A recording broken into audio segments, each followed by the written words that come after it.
Some people say the Illuminati don't exist. Well, I mean, this is an official document from the Raoul Makis Lodge, and leaves no doubt that the Illuminati not only exist, but they practice what is known as the primitive rite of Memphis and Mizraim, which is the Egyptian rite. This rite brings them above the 33 degree, because the Memphis and Mizraim goes until the 99 degree.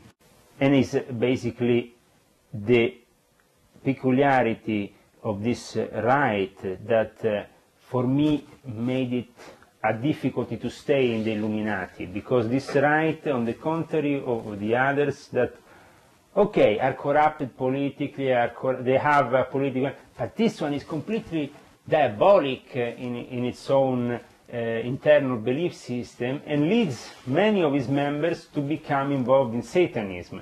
In fact, for example, heads of the Memphis and Mizraim in Italy, like Roberto Negrini, is involved in a satanic anti-Christian Ordo Templi Orientis Fraternitas Hermetica Luciferiana, or there is many others like him in America that have, like Michael Bertiobbi, involved in Satanism, and also close to Anton LaVey, I found a lot of other characters here in Europe that practice the Memphis and Mizraim. Here in Sweden, isn't this the Bush family also involved in the Illuminati and Satanism? Sure, sure. Each one is involved with their own orders, their own lodges, their own degree systems. The Skull and Bones have their own operational way of working, their own legends, the Knights of Euluga, a specific kind of initiation where you have the devil, Don Quixote, and the Pope. That should already tell you who are really the figures here that are in charge of the real power, because the Pope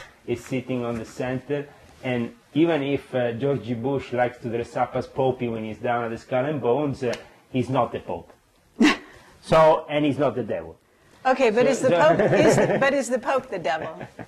No, these are different characters that actually are enacted during the initiation of the Skull and Bones. Right, and also at Bohemian Grove as well. Bohemian Grove is a different kind of initiation. There they like to dress up in even more fancy clothes, usually Republicans, a lot of whores.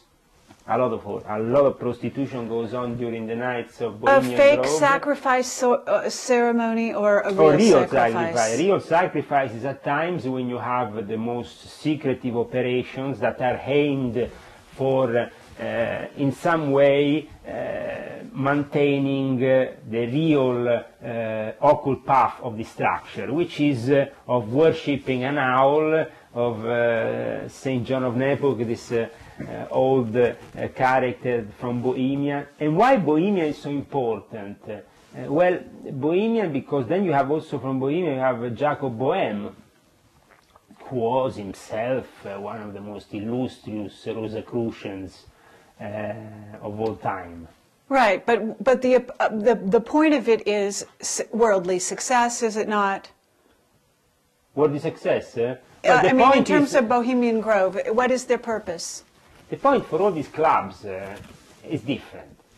And it's created by the people who actually have created them, and then the people on top who manipulate them for their own purpose, whatever is the purpose. For example, is to blackmail people, their practices might be very twisted. If it is to create a fraternal bond of death, like the Order of Death in the Skull and Bones, then a human sacrifice is required to melt that bond together, so those people feel connected by a secret that is impossible to reveal. And who becomes sacrificed in this situation? Is it a child? Now, what happens in the Illuminati by their own instructions is an ancient practice that was also done by the rabbis, the most orthodox rabbis in since ancient times in Israel. And this is to create a fetus and sacrifices amongst the members of the congregation and eat this fetus. Really? So this is really what also Crowley described in the higher degrees of his Ordo Templi Orientis, and what is practiced, as I said, comes from an old also Jewish practice, but where did they take this kind of practice? These practices are born from ancient times, from their captivity in Babylonia to their permanence in Egypt. Egypt is the example of what the Illuminati are. Now, I will show you also later a picture of how the lodge is here in Oslo.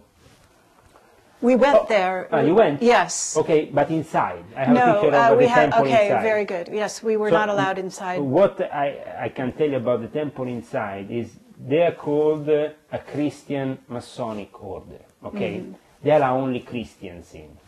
Many Freemasons around the world are actually horrified by the fact that here in Scandinavian Freemasonry can be so racistic that can't include the Jews, the Hindu, the Muslims, because of their own Christian order of Knights Templars, because that's what they claim to be. You saw their cross in the symbol this when you went to their headquarters, well, with the lion and, yes, and a red cross and a lion.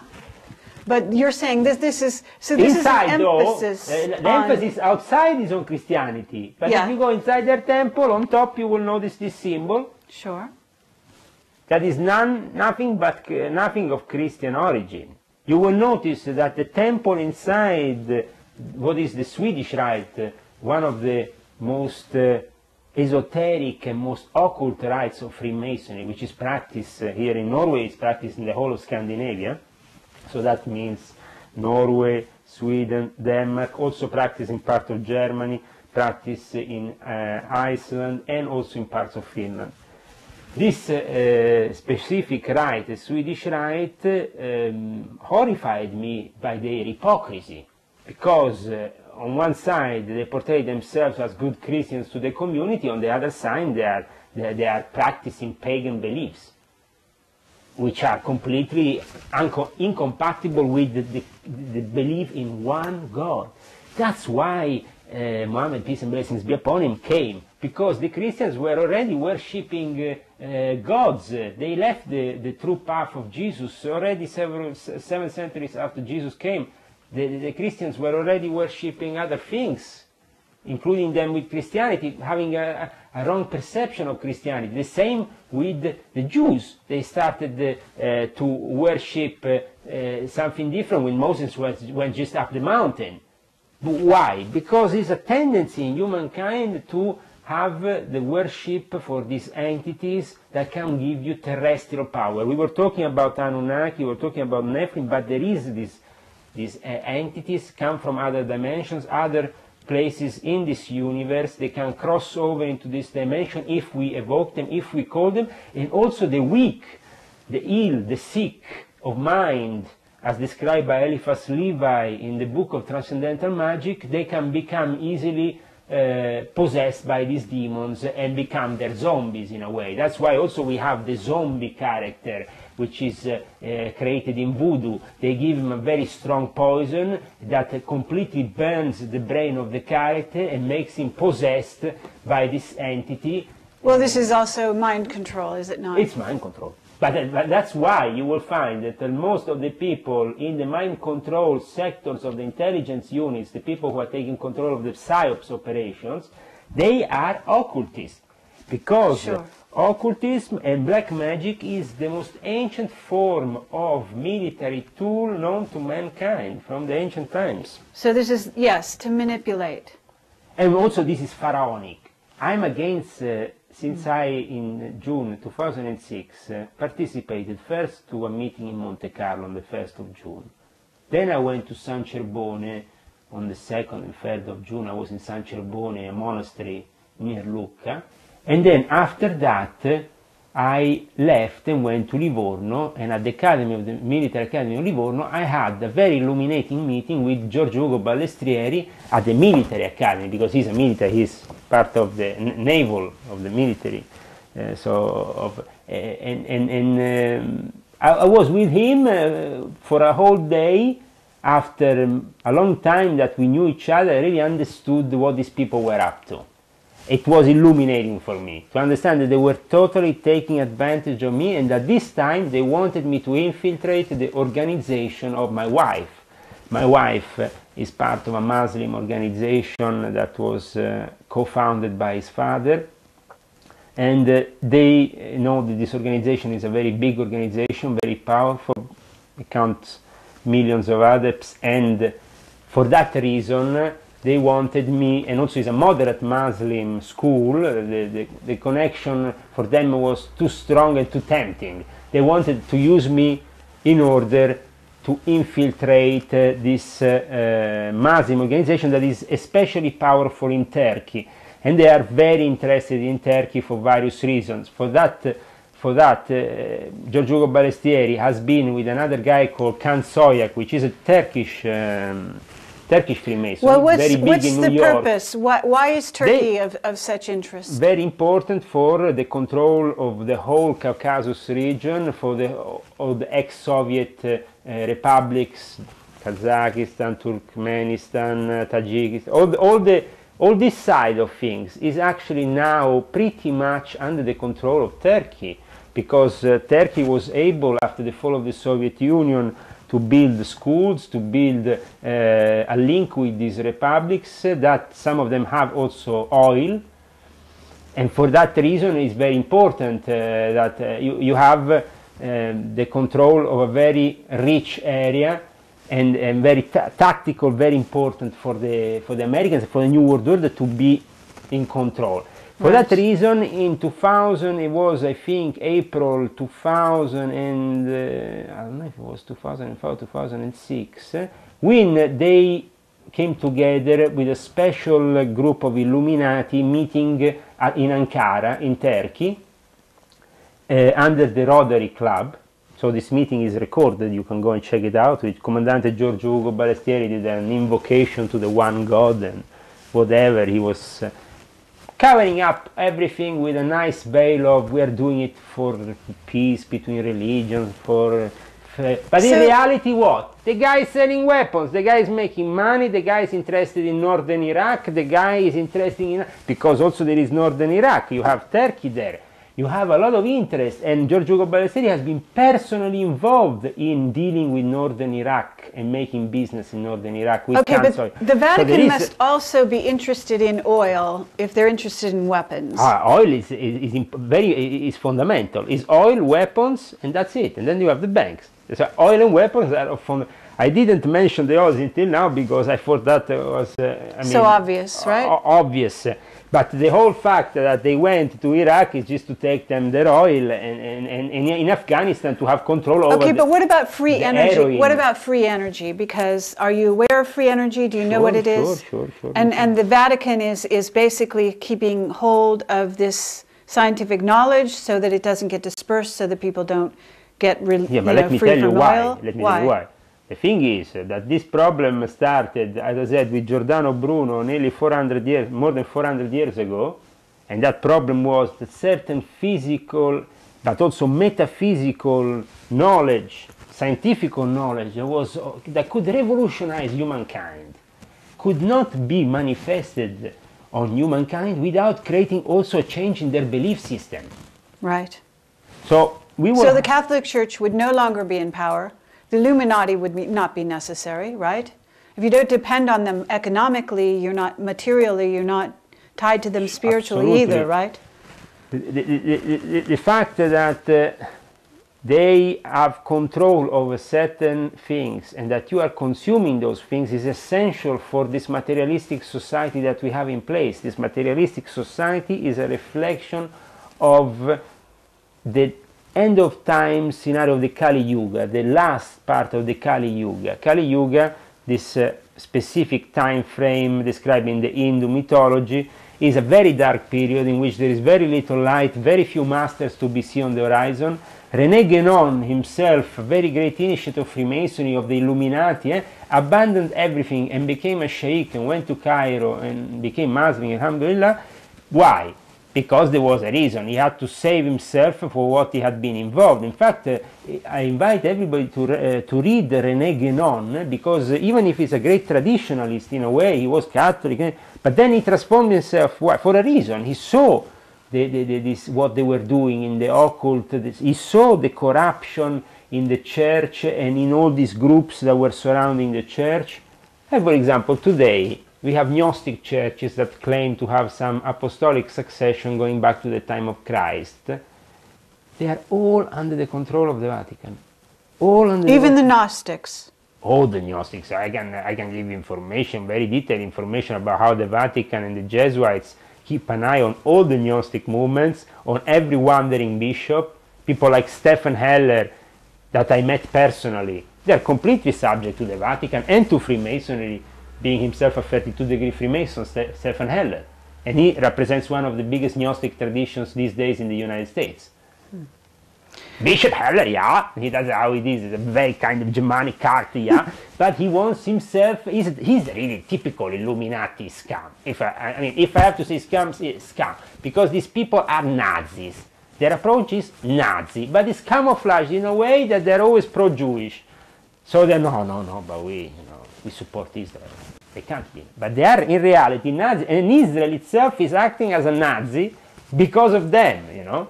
Right. So how does Zionism play into this? Because you're not talking about the Jewish people only. You're talking about Zionism as a religion, right? I don't have anything against the Jewish people, because myself I have close relatives, even Jews. I don't have problem with the Jewish people. The Jewish people are actually chosen by God for a specific purpose. That's not the ultimate. So how does Zionism play into the whole Illuminati story? The religion of Abraham got corrupted during the course of time. Certain families got corrupted, and they also mingled with the Vatican for 2,000 years in Rome. They have been the most ancient Jewish community in Rome. In this picture, we're talking about the Jews, their great influence, their great power, and they really have great power. Even in the oligarch movement in Russia, they're very powerful. In this picture, we have here Senator Sergei Gurdjieff, famous Russian billionaire, senator, close friend of Vladimir Putin, and one of also my close friends for a time, because he was the representative of the Illuminati, of the Gruppo Diur in Moscow, and one of the senior intelligence operatives at all levels regarding the research of the Holy Grail and all that matters for the Russian government. He gave me a gift, which after I would like to show you, which is a mask brought from Tibet. Illuminati gift, because the Illuminati likes to give this kind of gift. Ancient artifacts, this kind of stuff. And this peculiar artifact was very interesting because it was given by the 13th Dalai Lama as a gift to Nikolai II, the Tsar of Russia, because their intention was to subject Nikolai II to the Illuminati control of Tibet.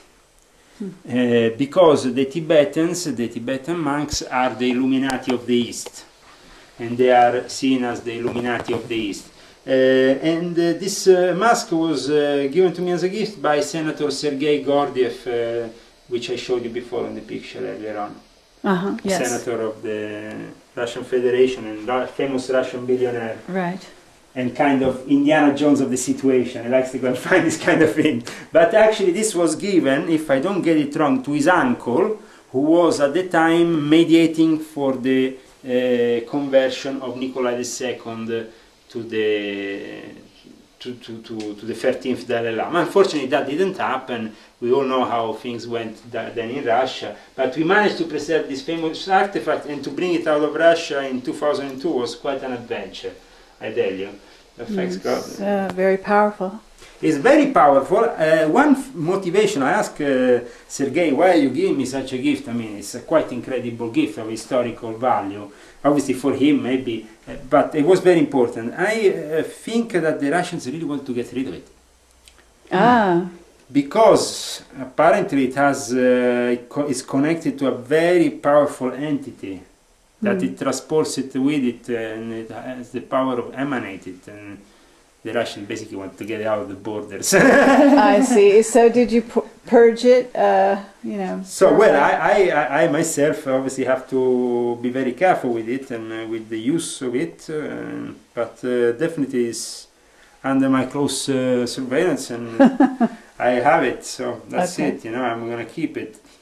Okay. It's a very peculiar mask, very peculiar. The 14th Dalai Lama, the present Dalai Lama, used it when he has his own divinator who went into trance with this mask before the Chinese arrived and warn them to go away. So in a way save the life of the ram. This tradition, as we were saying, is part of the Bon tradition, is the shamanic tradition of Tibet, which is more ancient than the Buddhist tradition. But it's said to be dominated by the Buddhists and by the red caps of Tibet. In the middle we have a Jew, Lazarus. Lazarus is, his wife is the head of basically the customs in Russia, so you can't get in Russia without the wife of, she's the head of all customs operating especially in Moscow, and he himself, an oligarch, working for the oligarchs, is of Georgian origin, but he's a Jew, and he explained me how the Jews literally transformed themselves into the aristocracy of the communist establishment and managed to survive also the persecution of Stalin if they simply worked with the establishment in a certain way. Nowadays they're very strong. But for example, Senator Sergei Gurdjieff officially objects the Zionists. But when this other guy here gave him a $900,000 watch in front of my eyes, he accepted it. And why, you say, why a senator from the Russian Federation should accept such a gift? Because corruption in Russia is made with watches. There is $1 million watches. Once I had 3 of them on my table. And they're used for corruption by the Illuminati so they can keep on their oligarchy and all their practices so, without but being why? touched. How does Zionism serve the Illuminati's interest? You're talking about their vision of Armageddon because it is written so in the Bible. Absolutely, the Zionism, you see, is a corrupt branch of what is really the religion of Abraham. That was already corrupt for a long time and tried with Zionism, especially coming out of Ukraine, to gather power. But the Zionist families, like for example the Rothschilds, who have been so important for the implementation of Zionism, are themselves also working linked to the Vatican, because they are Knights of Malta. So you will say, how is possible Zionism and the Vatican? It doesn't really fit in. One should oppose the other. While publicly it might seem so, in reality they are completely connected. And I think that John Paul II made this quite evident when he called them our oldest brothers and embraced with so much love the rabbi in Rome, which I repeat, Rome is the oldest Jewish community in the world, so connected to Rome you have also this, and they worked for the Vatican. I saw Mossad agents in Rome from the Sonnino family, which I used to work with, involved with La Banda della Maiana, which was this fearsome gang of people involved with the P2, with the intelligence service, killers that were doing all kinds of weapons, cocaine, heroin, all kinds of business with them. And they were receiving every year a letter from Andreotti, which is a senior Democrat Christian, very well known in the Atlantic Pact, in the NATO. Andreotti is one of the key people in Italy, also as a politician still nowadays. He has been prime minister for many times, and he was is a senior Opus Dei and P2 member. But working with these people, I saw the power of the Zionist establishment. For example, George Ugo Ballesteri wanted to do a Isaac Rabbi award, and I said, why? But because under the influence of the Zionistic element that is always there, and they like to go in Jerusalem, they have a specific place under what is the Temple of Solomon. Still nowadays they do this practice. They have a high priestess of Melchizedek. Now this high priestess is not really a woman, is a man-woman.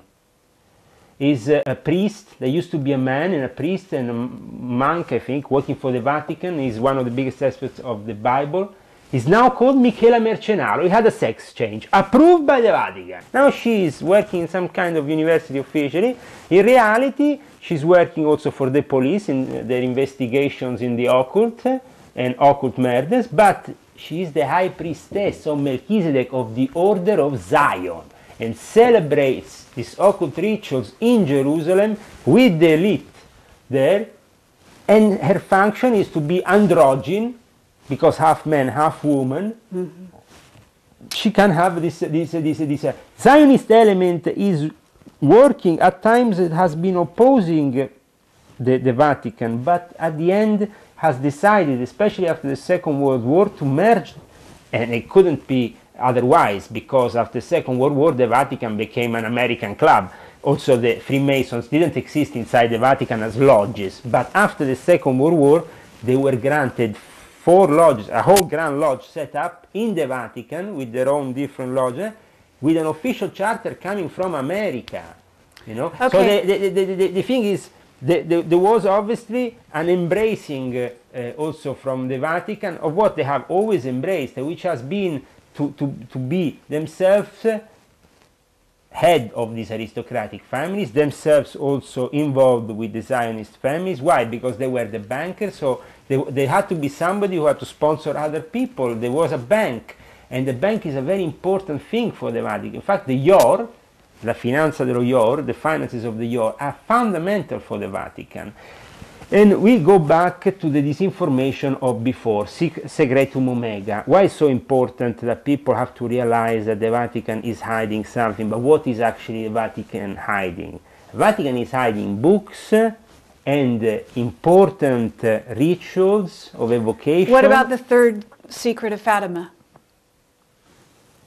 Is the Vatican hiding this or no? The thing is this: the Vatican constructs miracles for their own purpose, to establish a place where people go, spend money on hideous things like little cross, make cash, a couple of holy waters, then so you have Lourdes, Fatima, then you have Padre Pio now. So in other words, it's just a show to make money. There is no secret? No, there's no real secret? No, there is secret that at times these people have been in contact with entities, okay? Or they have opened an interdimensional door with an entity that has come through and has revealed them certain secrets. For them, certain things, certain prophecies are very important, because at times, and that's why the Jesuits are in Mount Graham also with their astronomical observatory, they have to calculate exactly, because they want to avoid sometimes that the prophecy comes against them in any way. If the prophecy becomes enemy of their own project, then at that point that prophecy has to be scrapped off the map. The people that the prophecy can't come into being. Why? Because they are there making sure that that kid, if it's born that day, dies. Why? Because that kid will be an enemy of their order, and it's already for them. So there is been. Who is the Black Pope? Black Pope is the general of the Jesuits. As I said, his power is very strong because the Sieve, as we mentioned before, is just a small creation of what is the Jesuit intelligence apparatus, which is very important. Okay, but who is he specifically? What's his name? Adolf Nicholas is the Black Pope now, is known. Okay, and is he going to be the Black Pope of Revelation? No. Then you have the Black Pope of Revelation. That doesn't need to be. There is, you see, there is a confusion here. There is always an element of confusion. And why? Certainly. Because when you have two elements, then you usually choose the wrong one, and the right one gets left untouched. So everybody is focused, the Black Pope of Revelation is the Black Pope of the Jesuits. Me personally, which I know the Jesuits very well, as I have demonstrated, and as I know the Freemason very well, and the whole apparatus, I can tell you that the Black Pope is not the general, it is the general of the Jesuits, and it's very important, but he's not the one of Revelation, because the one of Revelation is black. He's from Nigeria. He's already a cardinal. He's already been put in the post that used to be of Ratzinger. He's already there, ready to become the next Pope. And his name is? I used to remember his name, but I'm sorry, this African name sometimes. So, but it's very easy to find. What is his role in 2012? Is this the year of Revelation, 2012? The important thing is that they reflect the prophecies, they make them happen for their own advantage.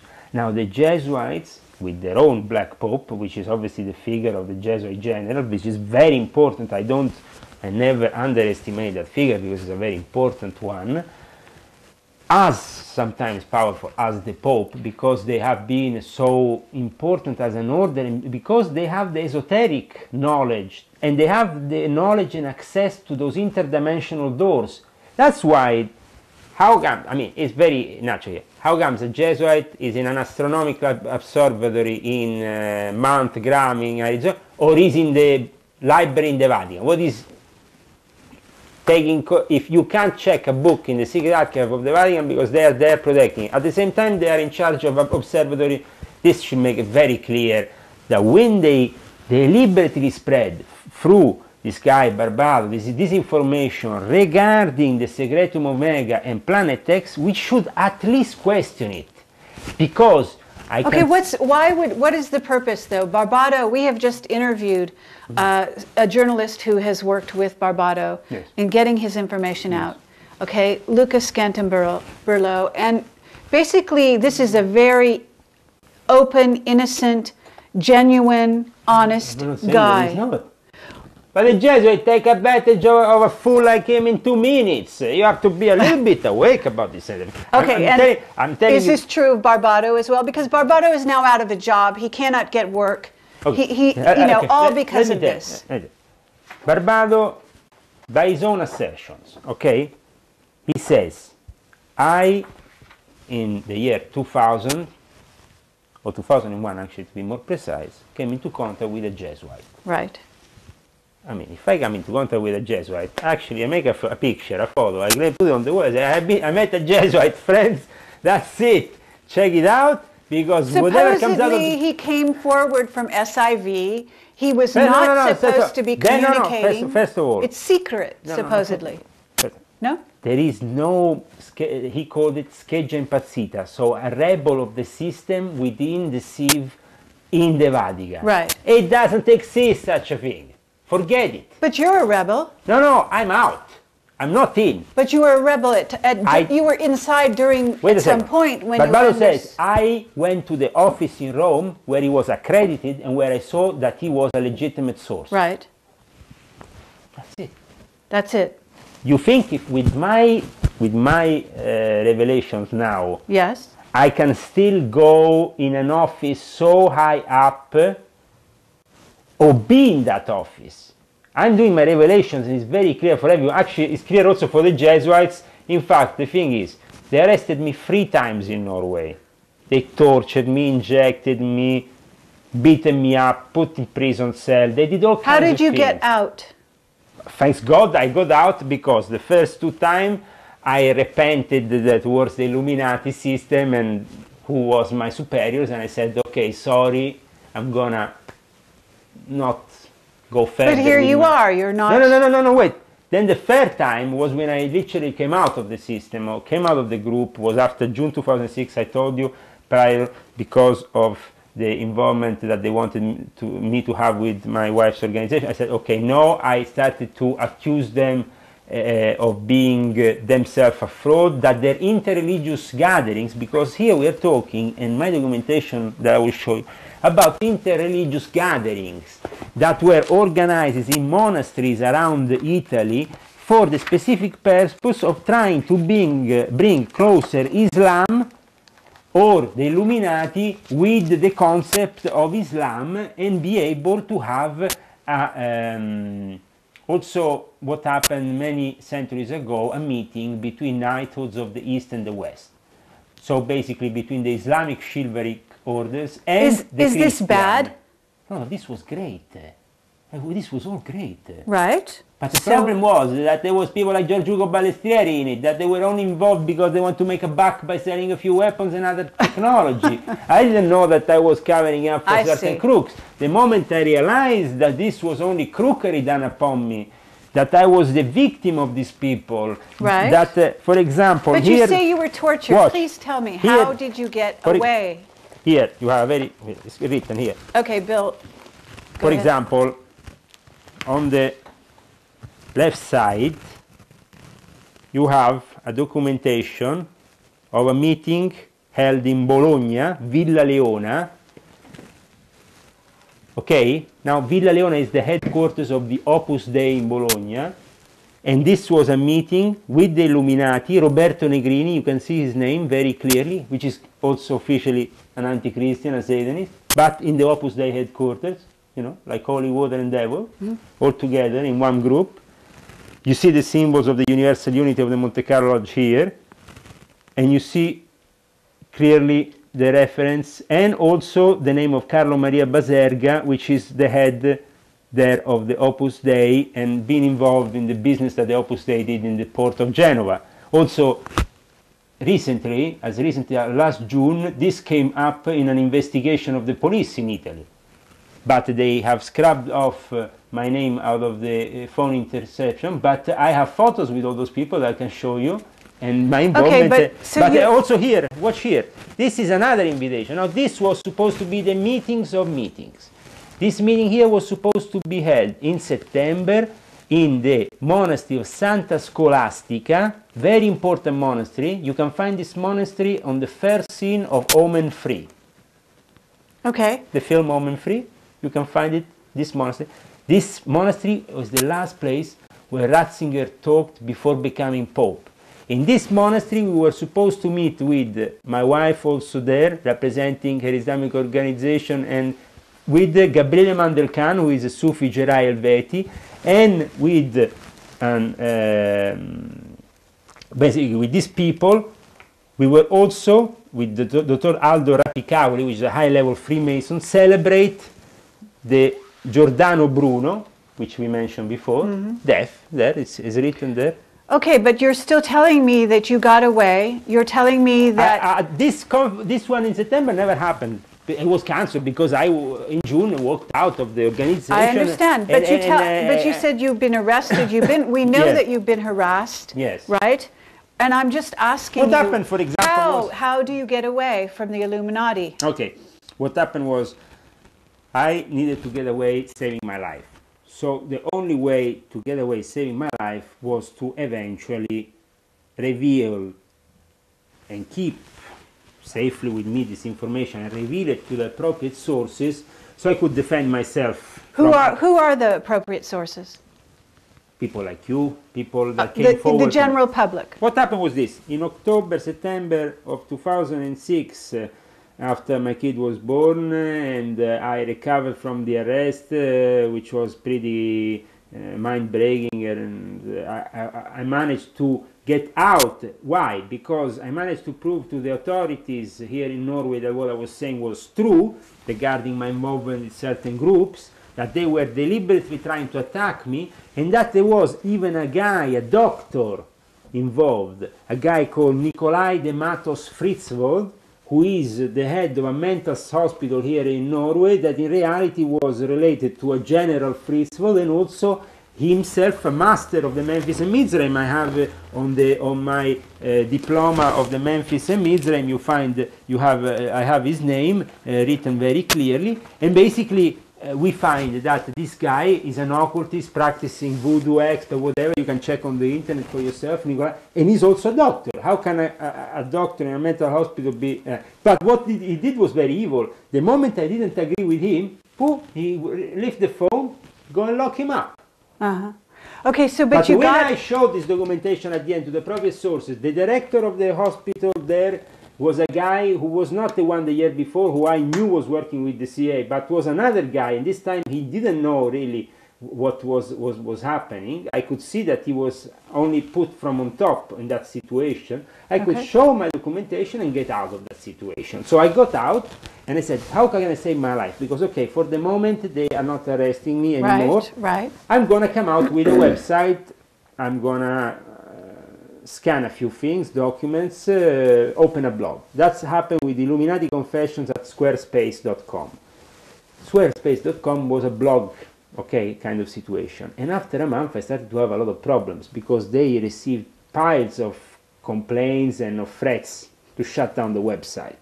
So on the 6th of December 2006, I was shut down.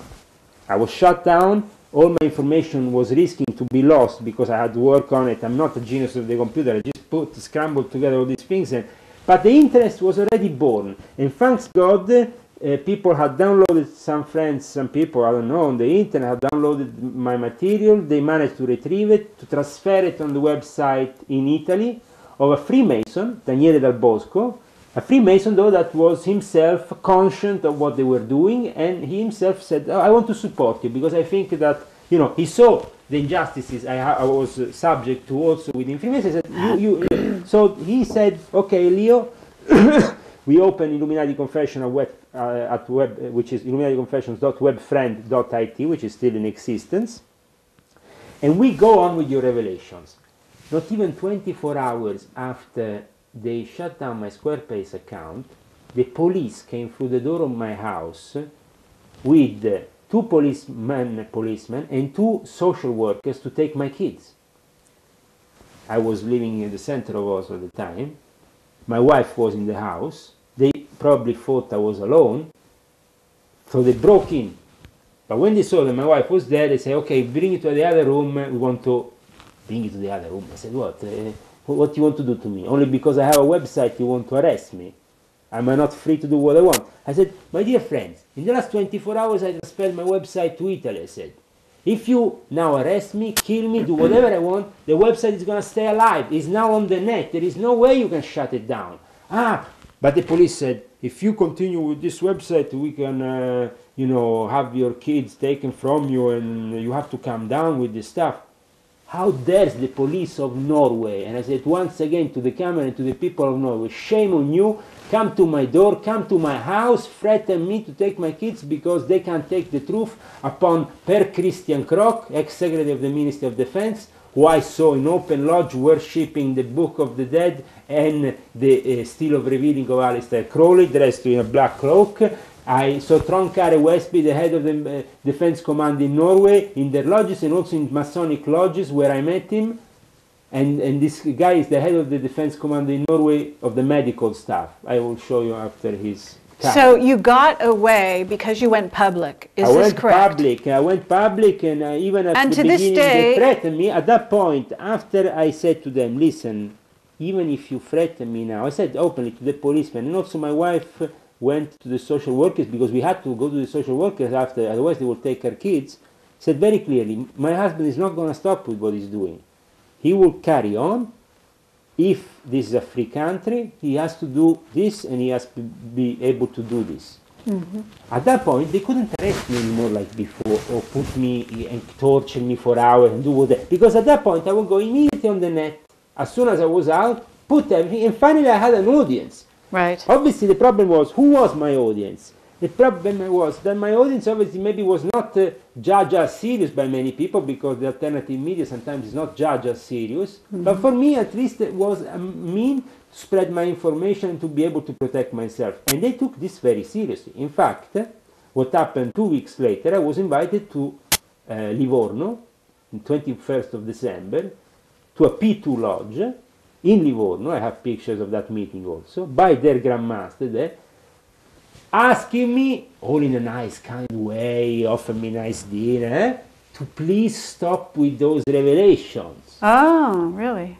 But the guy who asked me, Grandmaster Mauro Lazzari and Luigi Piazza, because I refused, they were punished themselves. And in June, just now, 2007, the police raided their headquarters of the Masonic orders. There is this documentation in Livorno, and it was the biggest scandal since the P2, because it's connected also to the Christian Democratic Party, because their lodge, where I was meeting, was the headquarters of the Christian Democratic Party, UDC, of Caesar, which is the party close to the Vatican. So obviously you don't need to be a genius to link 1 + 1 is 2. You know, you have a Masonic lodge in the headquarters of the Christian Democratic Party. These people, the Christian Democratic Party, has been working with the NSA, the CIA for 50 years in the Gladio secret operation. These people, Balestieri, Ezio Giunchiglia, these people all belong to Gladio. Gladio is a secret operation against communism that has been very important because 9/11 has been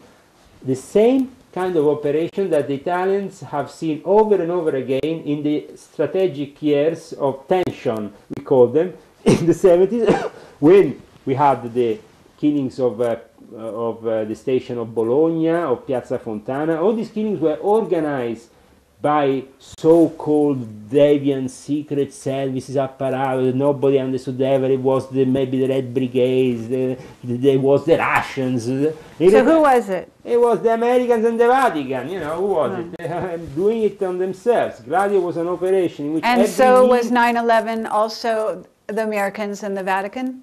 Absolutely, and the Zionists. And the the Mossad. Zionists, The of Mossad course. was very important in this. In fact, Sure. and also the. So is the they- idea to create you have to understand, they basically... reflect a prophecy, because in the Zohar, at a specific point of the Zohar, is written that in the city of the big tower, in the specific date, the 21st date, I think, of Elul, of the Jewish calendar, that was the 11th of September, boom, there will be this disaster, the tower will fall down. It's written in the Zohar. Zohar, for the Kabbalists, is the most holy text for the Jewish Kabbalists. So they read, knock their heads on the wall, and reflect what is there. Now, as we have the Mossad, the Zionist element, the Jewish occult element, which is very important because the Kabbalah is born out of them, but born originally where? From Egypt. And the same happened with because we don't have to see only Christianity or Catholicism as coming only from Judaism. No, that's very wrong.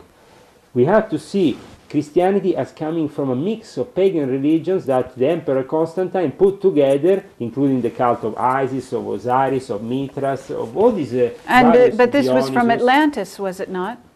All originally from Atlantis, but Atlantis and many other Atlantis civilizations before that, because the thing is that we have only knowledge about maybe one ancient civilization before ourselves, but there is many others that have been eliminated and we know nothing about it. Mm-hmm. Leah, I want to ask you, do the Masons or the Illuminati have ancient texts coming directly from Atlantis? Do they have information about this? Now, this is a legend? This is the legend that really managed to throw they managed to throw the Hitler Churchill with this kind of thing. So it's quite interesting. You know, the Book of Thoth or some kind of tablets, ancient tablets that come from Atlantis, were supposed to be hidden in the pyramids, hidden there, hidden. There is definitely stuff that comes from ancient times. And there is specific groups within the Illuminati, like for example the Gruppo di Thebes, group of Thebes, which is a specific group within the Illuminati which takes care only of the ancient artifacts. And these must be in the Vatican. They're in the Vatican Library, are they not? In the Vatican Library, and we have a lot of ancient artifacts, ancient books, very rare text that could revolutionize the thought of mankind. But as I said, because we will have to go to the next stage of existence in one way or another, the Vatican wants to adapt. So how they adapt? They adapt with Corrado Balducci and the whole alien revolution coming into the Vatican, Secretum Omega and a couple of UFOs, and everybody's happy. Because the next step of brainwashing is to have you believe that Jesus is some kind of Prince of Sirius that comes on this planet as a high priest and is himself an alien being or some kind of alien high priest. From Sirius. Sirius is very important. We don't have to joke with Sirius. We don't, because Sirius is Sirius in every way, and it says, the word says it. Is in the universal apparatus the eye of God. So, you know, you have a bunch of sheep which are the stars. So no, watch. Shepherd, and then you have a dog. Now, the dog star is Sirius, is the dog of this, you know, you have a lot of stars running around, but they're sheep. And then you have a shepherd, and you have a shepherd's dog. Yeah?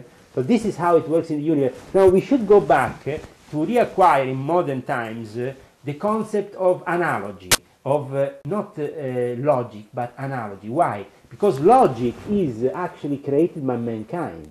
It was created by mankind at the time of ancient Greece, and then filtered through our civilization through to us.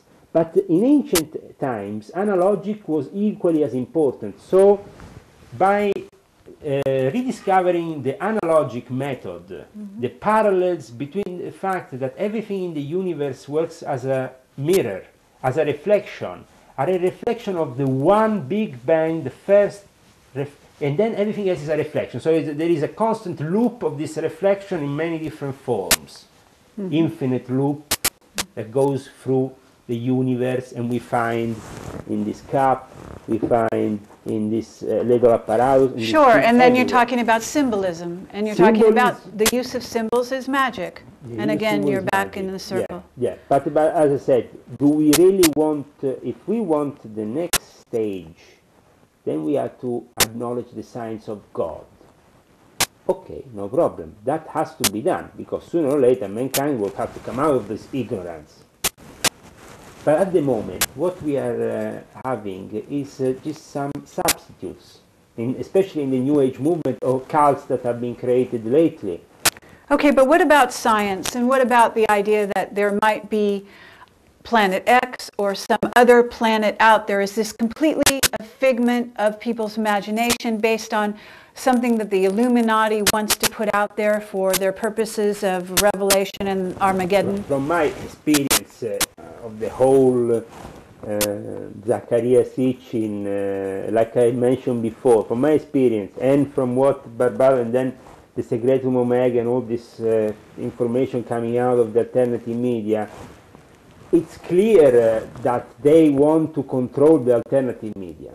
And they want to control also our own myths. Nibiru, this planet of ancient times, from Sumerian, they call Nibiru in Sumerian times, Planet X, coming back, you know, there where it comes, these Anunnakis have dropped out from this planet into ours and have, there is definitely an ancient time in which we have been merging with other creatures from the universe. This is described clearly in the book of Enoch. But who were these creatures? These creatures were the rebels that were escaping, the rebel angels that were escaping from God in a way. What we have here in this present situation is that we think they are in reality interbreeds between mankind and aliens. And this is the biggest disinfo that we can get. Okay, if you believe that's disinfo, then let's talk about underground bases. Why do we have underground bases, since you say that in your experience they do exist? In my experience they do exist, and they do exist also people that are particularly inclined in working those underground bases, because you can experiment bacteriological, nuclear, and all kinds of devices that are not possible to be experimented overground. And also to experiment the most evil of the evil, because mankind nowadays is playing God, playing with genes, playing with mixing a cow with a dog, with a human, with a lion, with a... Okay, but what about... We are okay, not, so you're saying genetic engineering, you're saying genetic engineering, you're saying hidden, atomic bombs, whatever, experimentation. And also but why are they building cities underground? Cities underground a bit for the disaster scenario, the doomsday scenario. Well, is there such a thing? Yes. What is that? Is this a real scenario or is this fake? From my experience in the Illuminati, the moment in which 2012 was mentioned was either because 2012 was 21st of December, the peculiar date in which a ritual had to start, a Pythagorean ritual, because Freemasons traced their ancestry to Pythagoras as their faced... Pythagoras, yes. For them, the fact that this 25920 is the number of God and it coincides with the changing of an era has to be celebrated with a ritual that reflects above below. So on the 21st of December you're going to all see them there with their aprons, the thing. It's a holy day, it's the winter equinox. But do we see no cataclysm? The whole pyramid will be together. For the first time, every single cult will be celebrating one way or another this specific day. And because we are moving the whole of our consciousness into a different part of the universe here. So this is a positive vision of the future, isn't it? I have definitely a positive vision of the future, but I also have another some questions regarding how the so-called Illuminati at the top really are taking things. Because when it was about 2012, they were really driven by uncertainty, and their tendency was to build an underground bunker to protect their matter interests, than to really grasp that this could be an evolutionary stage to go there. Of consciousness, a change of consciousness. For them, you don't need an underground base for a change of consciousness. No, but for them this is a business operation. You know, I understand. The moment in which there is something happening on top which is uncontrollable, a nuclear device will be triggered, the whole place will be very dangerous, and underground bases are required. So you're saying the Illuminati are planning to let loose nuclear bombs they are planning around the time of 2012. They are going to unleash them. There will be some very big happenings, especially because they will be triggered by,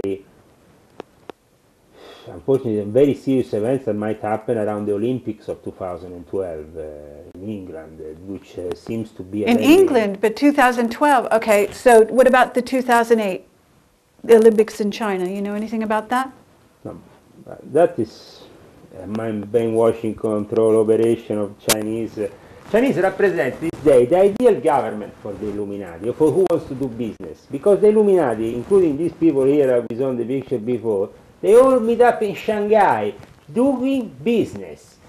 One of the rituals, which I'm going to show you a picture after if I remember, is the ritual of the ancient Chinese tea, which is not a tea, but it's a kind of specific drink that they bring from a little village that it tells you gives you immortality, but actually gives you a lot of energy. It's like 20 ginseng altogether, or like a line of cocaine.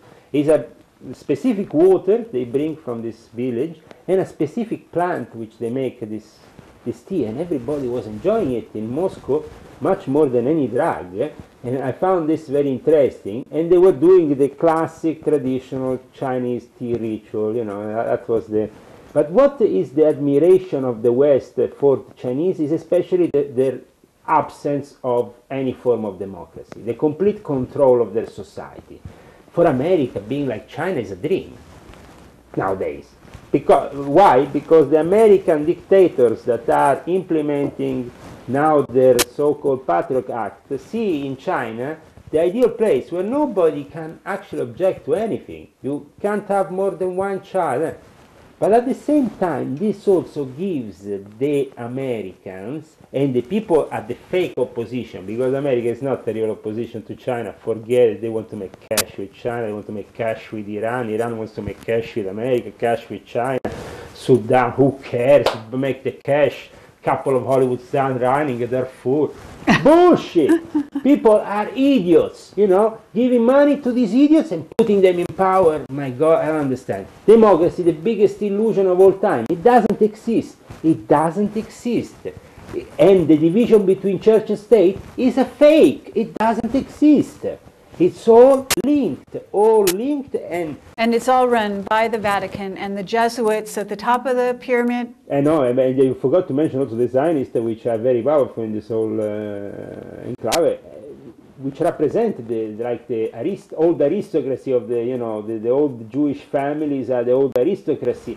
Why? Because these aristocratic families, like for example the Queen of England, like to trace themselves back to King David. They see themselves, including my family, the Lion family, as descendants either of Jesus or at least of King David. So they seem to be viewing England in general a bit like the lost tribe of Israel. So that's why you have this British Zionism, and also why the aristocracy in England interbreeded so much with the Jews and certain Jewish families. So to create this whole thing, so whereby at the end you don't understand anymore who is in control of anything, because, you know, he's married with him and then married with him. We are running out of time here. One last thing. Well, you can see when they're giving the Nobel Peace Prizes, especially in Sweden, you have a whole table of leading Zionist Jewish family, then you have the aristocrats. Everything is in order, you know, in this new world order, and has a specific place to it.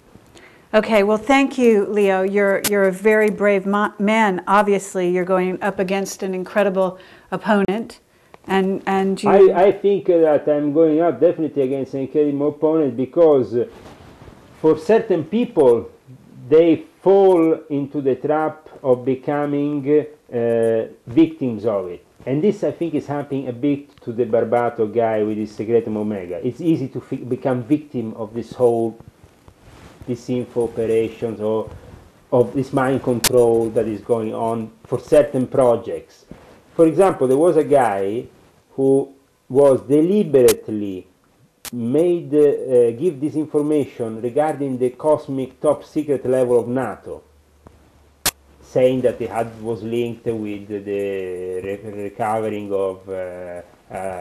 You're talking about Robert Dean, the person we interviewed. Yeah, a guy like him. I didn't know you interviewed him, but I heard about him many times. I think is the typical example of how you can fall victim of these people. Because at that point, okay, they give you certain information. They know they have given you this, they have showed you certain things.